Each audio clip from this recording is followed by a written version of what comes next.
दिल्ली के अंदर प्रदूषण की समस्या को लेकर के पिछले 5 साल के कार्यकाल में दिल्ली सरकार ने निरंतर काम किया, जिसके परिणाम स्वरूप दिल्ली में लगभग 25% प्रदूषण स्तर को कम करने में हम कामयाब हुए थे। लेकिन वो काफ़ी नहीं है और इसलिए दोबारा सरकार बनने के बाद अरविंद केजरीवाल जी ने ये ऐलान किया था कि हमारे जो टॉप 10 प्रायोरिटी के काम कार्य के क्षेत्र हैं, उसमें दिल्ली के अंदर प्रदूषण स्तर को कम करना,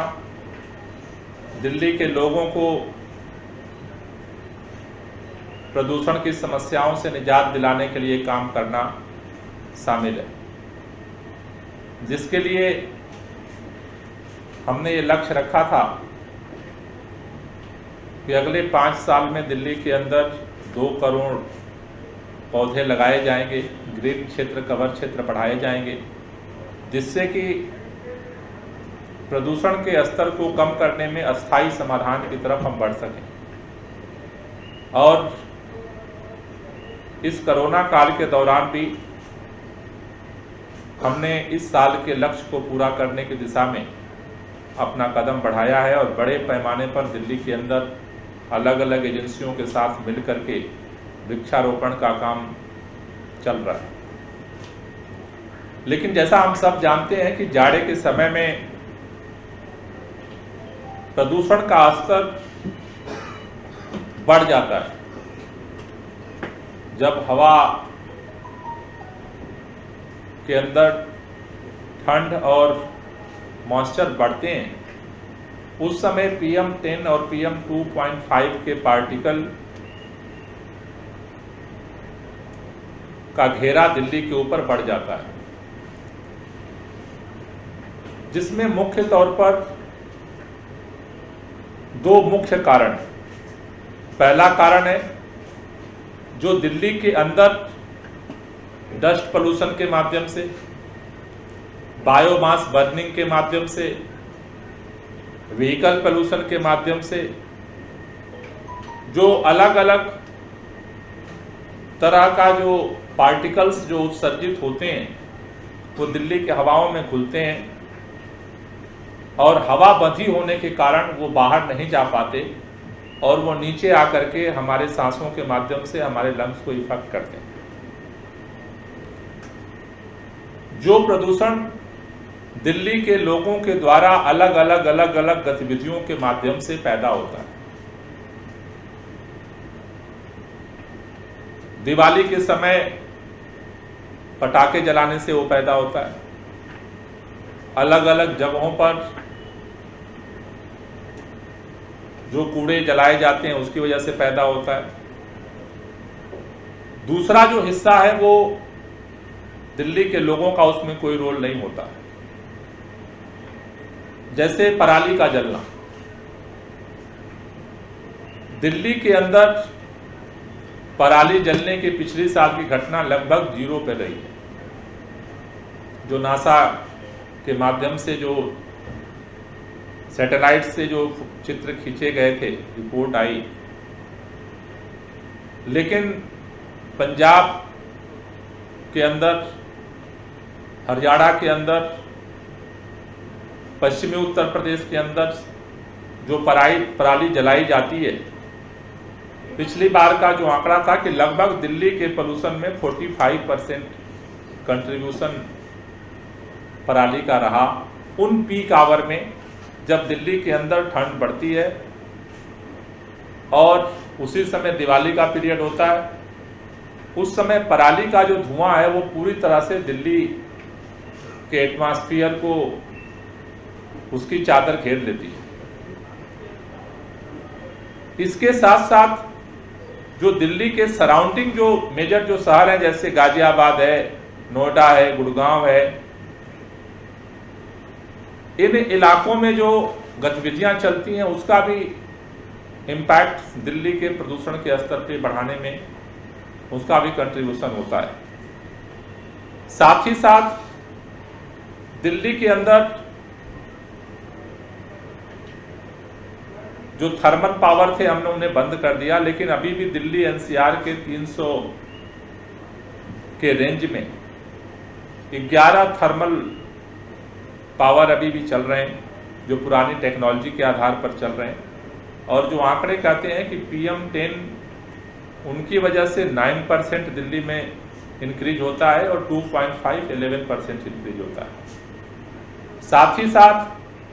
जो पुरानी टेक्नोलॉजी से ईंट भट्ठे जो अभी चल रहे हैं दिल्ली एनसीआर के रेंज में,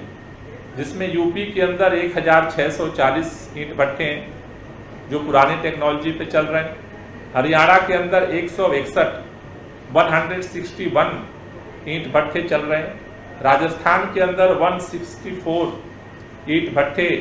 दिल्ली एनसीआर के अंदर चल रहे हैं, जो दिल्ली के अंदर यहाँ के एयर सेट को इम्पैक्ट करते हैं। एनवायरमेंटलिस्ट की भाषा में कहें तो जो यहाँ का प्रदूषण है वो सिर्फ यहाँ का नहीं है, इस नॉर्थ एरिया का एक एयर सेट है, उसमें जो जो कंट्रीब्यूशन होता है उस सारा इम्पैक्ट दिल्ली के ऊपर भी पड़ता है। तो ये जो दिल्ली के बाहर के जो ये मेजर जो हमने 3 पोर्शन आपको बताए, पराली का पोर्शन,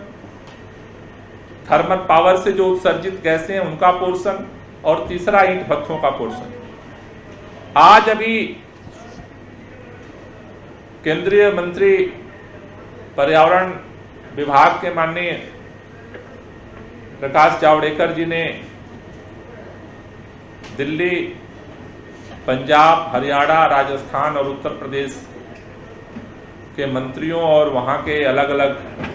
विभाग के अधिकारियों के साथ आज ज्वाइंट मीटिंग अभी वीडियो कॉन्फ्रेंसिंग के माध्यम से हुई है।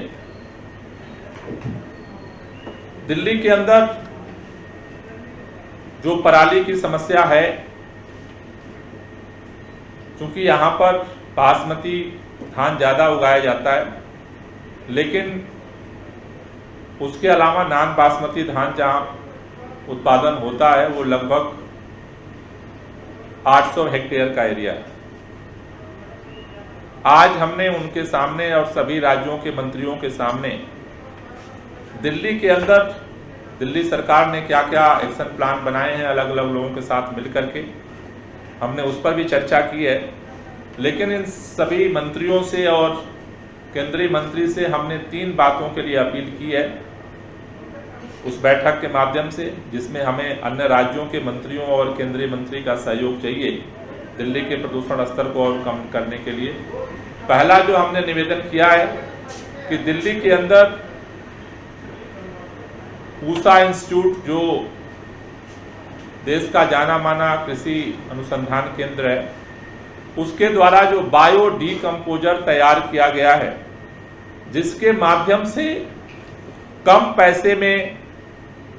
पराली को जलाने की जगह उसे गलाया जा सकता है, और जिसका दोहरा फायदा, जलाने की जगह गलाने से न सिर्फ पराली के माध्यम से पैदा हुआ प्रदूषण खत्म होता है, बल्कि किसानों के खेत की उर्वरक क्षमता भी बढ़ जाती है, जिससे उनको केमिकल का उपयोग करके और अपने खेत के अंदर खादों का उपयोग करने की जरूरत नहीं है। इस टेक्नोलॉजी को मैंने पहले देखा था, फिर मुख्यमंत्री जी से बात हुई, मुख्यमंत्री जी ने खुद देखा, वैज्ञानिकों से बात हुई, और सारा चीज जांच पड़ताल करने के बाद दिल्ली सरकार ने यह निर्णय लिया कल कि दिल्ली के अंदर जितने भी किसान हैं, सभी किसानों को उनके खेतों में जहां पर पराली पैदा होती है, जलाने की नौबत आती है, उन सभी खेतों में निःशुल्क सरकार की तरफ से ये घोल तैयार करके छिड़काव किया जाएगा। किसानों का इसमें 1 रुपये भी खर्च करने की जरूरत नहीं है। अभी देश के अंदर जो भी व्यवस्था बनाई गई है उसमें सरकारें कुछ सब्सिडी दे रही हैं और कुछ हिस्सा किसानों को पैसा देना पड़ता है और उसके माध्यम से वो मशीनें खरीदते हैं। आज हमने केंद्रीय मंत्री और सभी राज्यों के मंत्रियों से इस टेक्नोलॉजी के बारे में अपील की है, क्योंकि हमने पंजाब के किसानों से भी बात की, हरियाणा के किसानों से भी बात की। उन सभी लोगों को ये लगता है कि हम तो पहले से ही घाटे में हैं, अब इस पराली के लिए हम अलग से पैसा कहाँ से लाएं। सरकार सब्सिडी दे रही है लेकिन फिर भी किसानों को पैसा देना पड़ता है।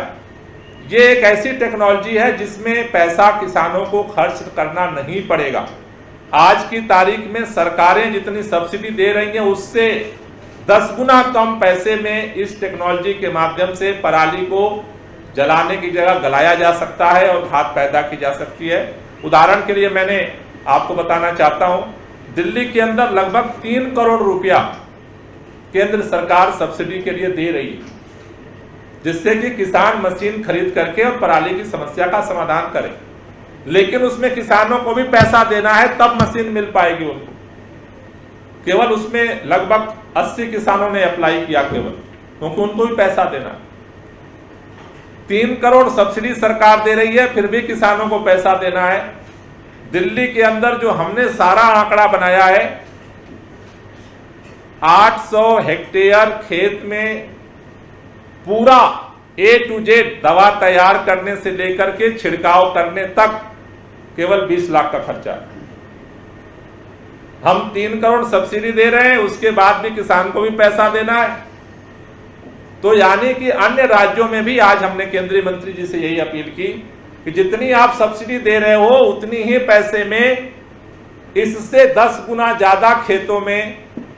पूसा इंस्टीट्यूट द्वारा तैयार की हुई तकनीकी के माध्यम से छिड़काव हो सकता है। उतने ही पैसे में, अतिरिक्त पैसे की जरूरत नहीं है।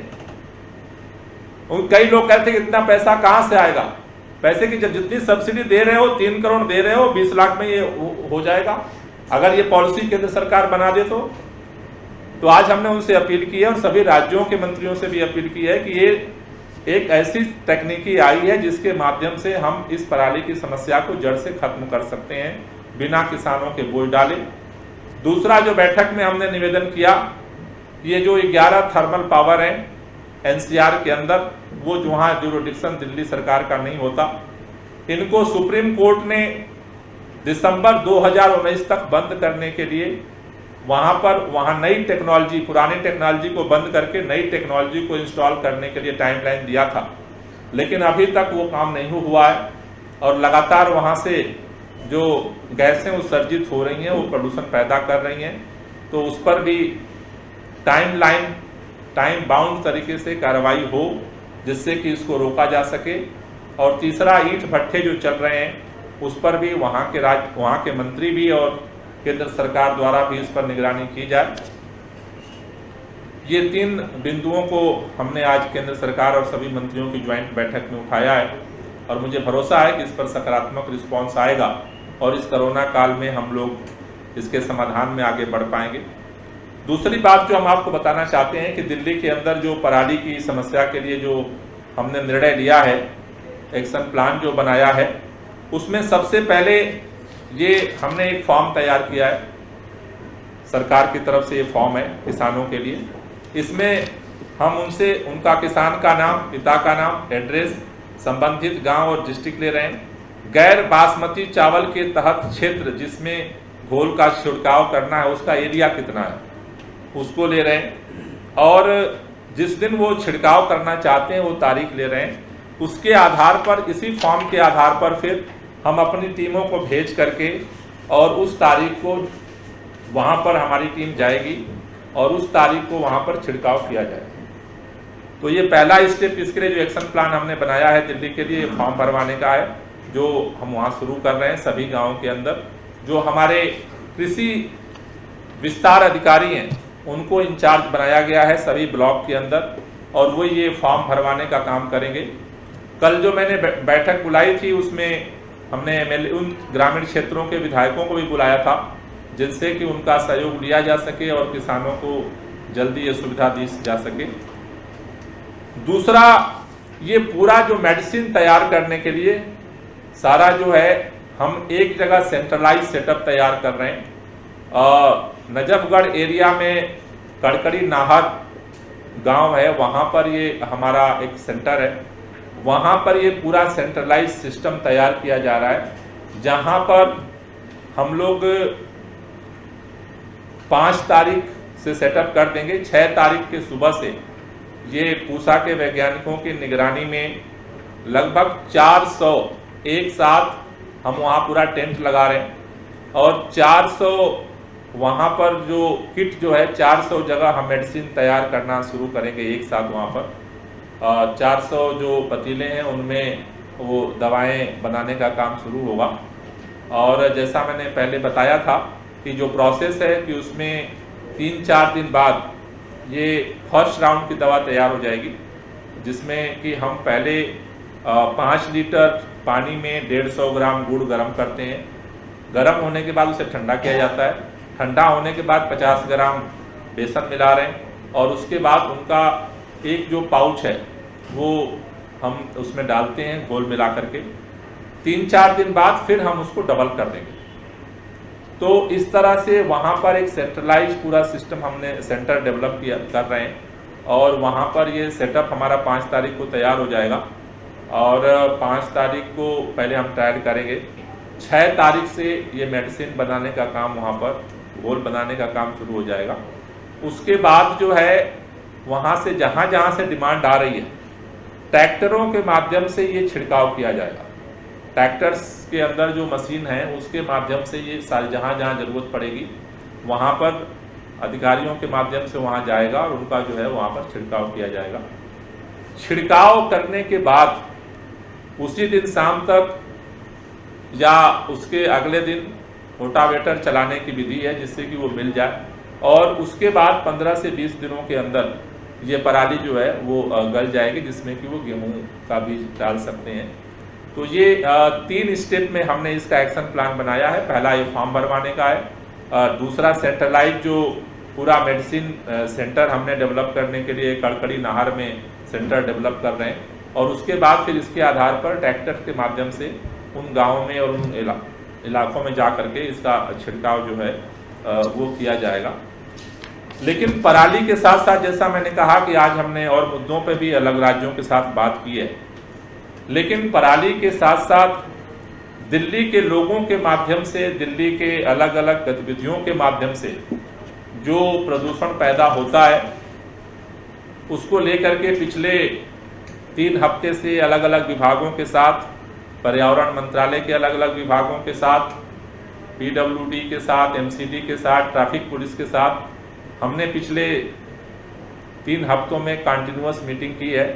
और लगभग एक एक्शन प्लान बन करके तैयार हो गया है। तो प्रदूषण के खिलाफ जो महाअभियान है उसकी शुरुआत 5 अक्टूबर को माननीय मुख्यमंत्री जी के द्वारा होगा। 5 अक्टूबर को दिल्ली सचिवालय में जो मुख्य विभाग हैं, जो अलग अलग क्षेत्रों में, चाहे वो डस्ट पोल्यूशन हो, व्हीकल हो, बायोमास हो, अलग अलग उसके लिए जो रिस्पॉन्सिबल विभाग हैं, मुख्यमंत्री जी की अध्यक्षता में 5 तारीख को 11 बजे दिल्ली सचिवालय में बैठक आयोजित की जा रही है, जिसमें environment department, development department, PWD, MCD के तीनों MCD के कमिश्नर्स, NDMC के secretaries, transport department, traffic police, DDA, DSIDC और दिल्ली जल बोर्ड, ये 10 विभागों के अधिकारियों के साथ मुख्यमंत्री जी बैठक लेंगे, और ये इन सभी विभागों को निर्देश दिया गया है कि उस दिन जो उनका एक्शन प्लान तैयार हुआ है उसका मुख्यमंत्री जी के सामने प्रेजेंटेशन करेंगे। और उसके बाद चौतरफा अभियान दिल्ली के अंदर, पराली के लिए तो हमने शुरू कर दिया है काम, लेकिन चौतरफा अभियान, चाहे वो डस्ट पोल्यूशन हो, चाहे व्हीकल हो, चाहे बायोमास हो, जिस भी कारणों से दिल्ली के अंदर प्रदूषण पैदा होता है, तो बाहर से जो प्रदूषण आ रहा है उसके खिलाफ भी दिल्ली सरकार ने कमर कस लिया है लड़ने के लिए,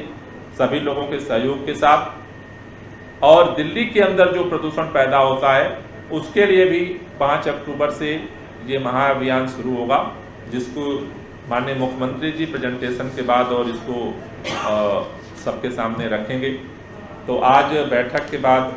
ये सारी चीज़ें हमने डिसाइड किया है और 5 तारीख से फिर पूरी तरह से दिल्ली के लोगों के साथ मिल करके इस प्रदूषण के खिलाफ जो लड़ाई है उसमें हम उतरेंगे। और मुझे भरोसा है कि पिछली बार जो हमने प्रदूषण का स्तर कम किया था, इस बार और ज़्यादा प्रदूषण का स्तर कम करने में सफल होंगे।